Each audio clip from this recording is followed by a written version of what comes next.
સુરતના મોટા વરાછામાં 3 જૂને પાણી કાપ રહેશે। પાણીની લાઇનના નવીનીકરણની કામગીરીને કારણે પાણી કાપ રહેશે। વરાછા વિસ્તારના 3.5 લાખ લોકોને અસર થશે। ઉત્તરાયણ, સુદામા ચોક અને યમુના ચોક વિસ્તારમાં પાણી કાપ, લોકોને પાણી સંગ્રહ કરી રાખવા પણ અપીલ કરાઈ છે। પાણી કાપને લઈ લોકોને અસર થશે। 3.5 લાખ લોકોને અસર થશે। ઉત્તરાયણ, સુદામા ચોક સહિતના વિસ્તારના લોકોને અસર થશે। આ સાથે જ લોકોને પાણી સંગ્રહ કરી રાખવા પણ અપીલ કરાઈ છે। સુરતના મોટા વરાછામાં 3 જૂને પાણી કાપ રહેશે। પાણીની લાઇનના નવીનીકરણની કામગીરીને કારણે પાણી કાપ રહેશે। વરાછા વિસ્તારના 3.5 લાખ લોકોને અસર થશે।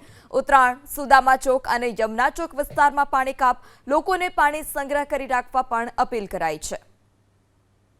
પાણી કાપને લઈ લોકોને અસર થશે। 3.5 લાખ લોકોને અસર થશે।